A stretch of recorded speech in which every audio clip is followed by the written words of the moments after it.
You know that feeling.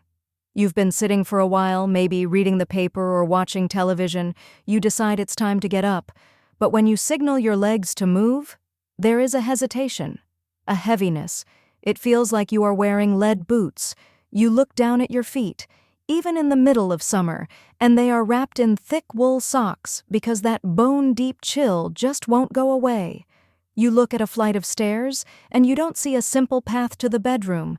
You see a mountain that needs to be climbed. For years, if you went to a doctor with these complaints, you were likely told a variation of the same story. Well, you are getting older. Your heart just isn't what it used to be. It sounds logical, doesn't it? The engine is getting old, so the car doesn't run as fast. You are told to accept it. You are told that this slow fade into immobility, this loss of freedom, is just the price of admission for living past 60. But I am here to tell you that is a myth. And it is a myth that is costing you your independence. What if I told you that your heart is likely doing its job just fine?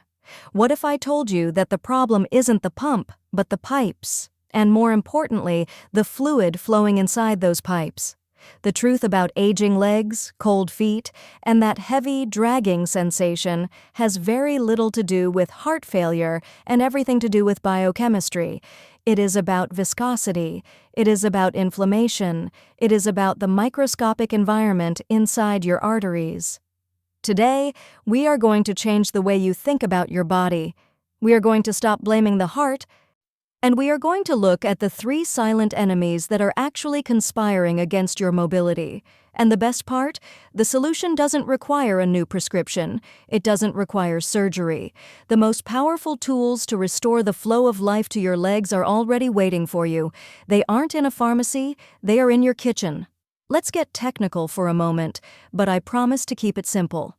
To understand why your legs feel heavy, we have to talk about physics. Imagine you have 2 glasses sitting on a counter. In one glass, you have water. If you pour it out, it flows instantly. It's fast, it's light, it splashes. That is young blood. That is the circulation of a 20-year-old. Now imagine the second glass is filled with tomato ketchup. If you tip that glass over, what happens? It globs. It hesitates. It creeps slowly down the side of the glass. It resists gravity. This is what happens to our blood as we age. It is a phenomenon called hyperviscosity. As we cross the threshold of 60, certain proteins in our blood, specifically one called fibrinogen, begin to rise. Our red blood cells, which should bounce off each other like bumper cars, start to get sticky. They clump together. Your blood literally becomes thicker. Now think about your poor heart. It is pumping as hard as it can, but it is trying to push ketchup through a system of microscopic tubes. The resistance is massive. By the time that thick fluid reaches your legs, the furthest point from your heart, it has lost its momentum. It pools there. It stagnates. That is why your ankles swell. That is why your toes are cold. They are literally starving for warm, oxygenated blood. But it's not just the fluid. It's the pipes themselves. The walls of your arteries lose their natural elasticity. They become stiff, like old rubber hoses left out in the sun. And to make matters worse, your calf muscles, which are supposed to act as a second heart to pump blood back up against gravity, often become weaker with age. So, you have thick fluid, stiff pipes, and a weak pump. That is the trifecta of poor circulation. But here is the good news. You can change the fluid, you can relax the pipes, you can scrub away the rust. We are going to explore 5 specific liquids, 5 natural elixirs that have been scientifically proven to reverse these processes. We are going to rank them from the gentlest daily support to the most potent, high-performance rocket fuel for your veins. Let's start at number 5. This is the relaxer. We are talking about hibiscus tea.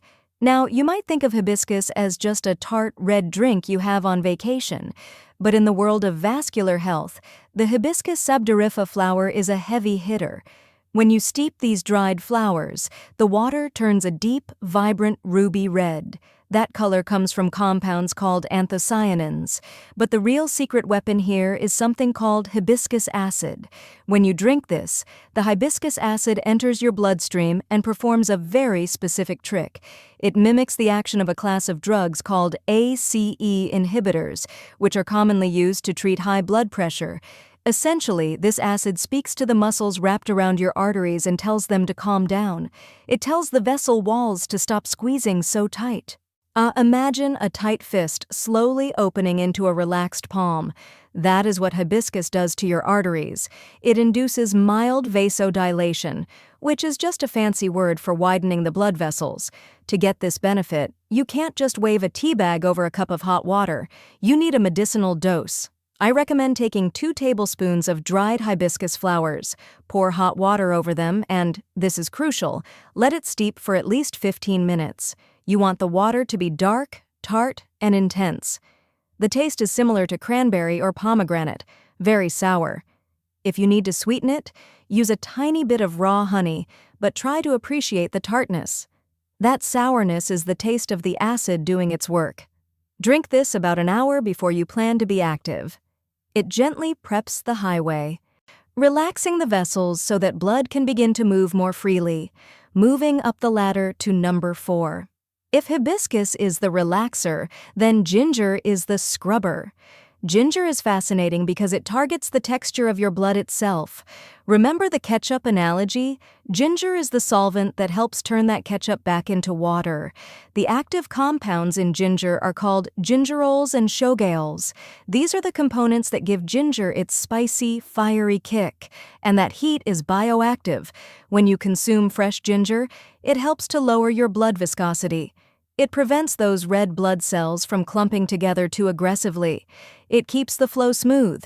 But ginger does something else that is equally important for seniors. It is a powerful anti-inflammatory.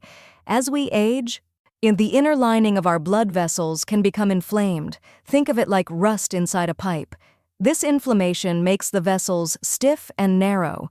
Ginger inhibits the production of prostaglandins and leukotrienes, the chemicals that cause this inflammation. It literally soothes the rust inside your arteries.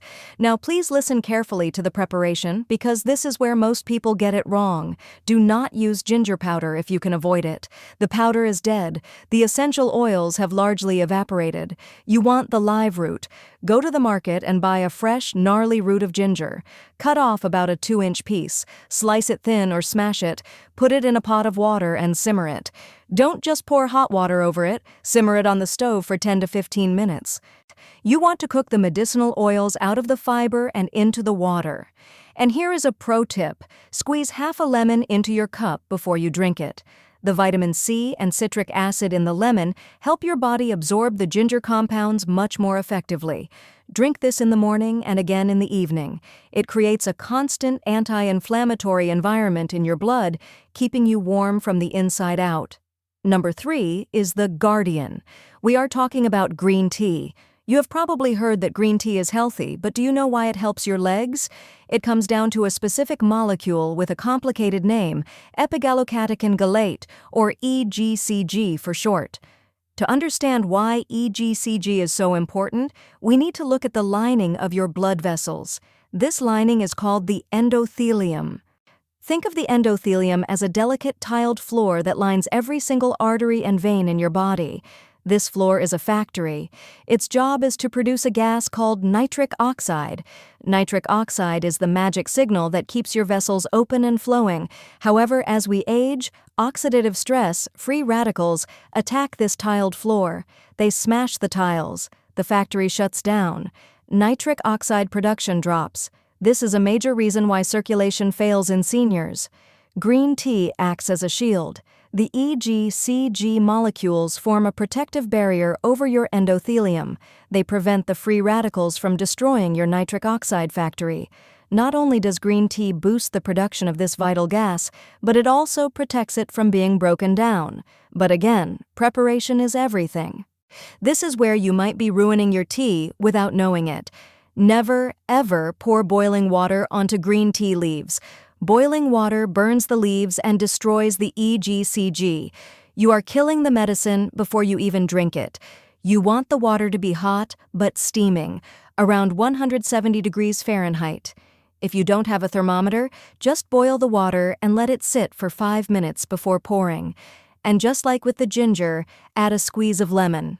Studies have shown that adding citrus to green tea stabilizes the catechins in your gut and can boost the potency of the antioxidants by up to 5 times. This is your ideal midday drink. Aim for 3 to 4 cups throughout the day. It's a gentle, constant protection for your vascular system. Now we are getting into the heavy artillery. Number 2 is pomegranate juice. If the previous drinks were about maintenance, pomegranate is about deep cleaning. This is the detergent for your arteries. We are dealing with a class of nutrients here called punicolagens. These are massive, complex polyphenol molecules. Pomegranate is unique because it directly targets arterial plaque. When we talk about clogged arteries, we are usually talking about oxidized LDL cholesterol. This is the rancid cholesterol that burrows into your vessel walls and creates blockages. Pomegranate juice has been shown in clinical studies to actually reverse this process. It prevents the LDL from oxidizing, and over time, it can help scrub away existing plaque. There was a study where patients who drank pomegranate juice daily for a year saw a 30% reduction in the thickness of their arterial plaque. That is incredible. That is the difference between a clogged pipe and a flowing one. However, you need to treat this like food, not water. Pomegranate juice is potent and it contains natural sugars. You don't need gallons of it. 4 to 8 ounces a day is sufficient. But here is the biochemical secret. Polyphenols love fat. If you drink this juice on an empty stomach, a lot of it passes right through you. You need to anchor it. Drink your pomegranate juice with a meal that contains healthy fats, maybe a handful of walnuts, some avocado, or a salad with olive oil. The fat acts as a carrier, transporting the punicolagens across your intestinal wall and into your bloodstream where they can get to work. And finally, we arrive at number 1. The king. The most powerful natural vasodilator known to science. Beetroot juice. If you want to see a dramatic, an almost immediate improvement in how far you can walk without pain, this is your answer. This is rocket fuel. Beetroot works on a completely different level than the others. It is packed with inorganic nitrates. When you consume these nitrates, your body converts them into pure nitric oxide. This causes a massive systemic dilation of your blood vessels. It's like widening a 2-lane country road into an 8-lane superhighway. Blood rushes in. Oxygen floods the muscle tissue. Athletes use this to run faster, but for a senior with poor circulation, this can be the difference between sitting in a chair and walking to the park. Studies have shown it can increase blood flow by up to 40% and improve walking duration by nearly 20% in patients with peripheral artery disease. But, and this is a massive but, there is a trap. I need you to listen to this part very carefully, because if you miss this, you will waste your time and money.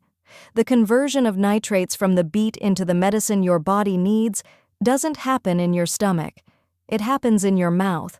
It relies on the good bacteria living on the surface of your tongue. These bacteria are the workers that unlock the nitrates.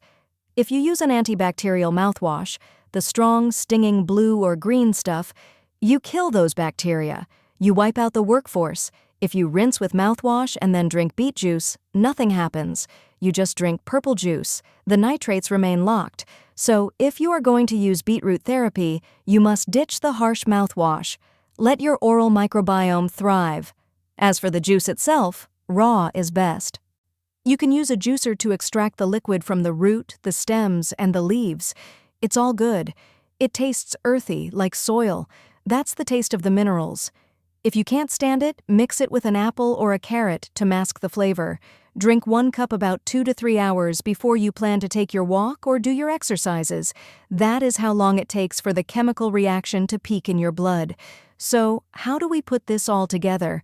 I don't expect you to drink 5 gallons of fluid a day, but imagine a day where you nurture your circulation from sunrise to sunset. Imagine waking up and having a warm cup of ginger tea with lemon.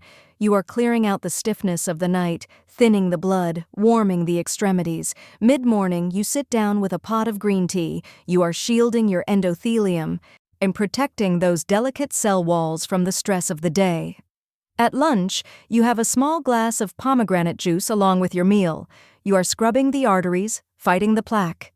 In the afternoon, perhaps an hour before you go for your daily walk, you have a glass of beetroot juice or a cup of tart hibiscus tea.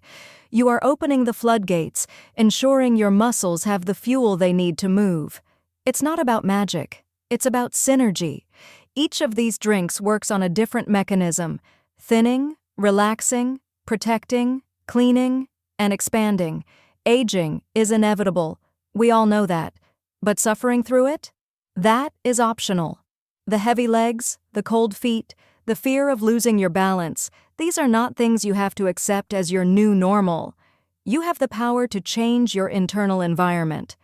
You don't have to run a marathon, you just have to keep the river flowing. So next time you're at the grocery store, walk past the pharmacy aisle and head to the produce section. Pick up a beet, grab some ginger, buy a box of green tea. Your heart is still strong.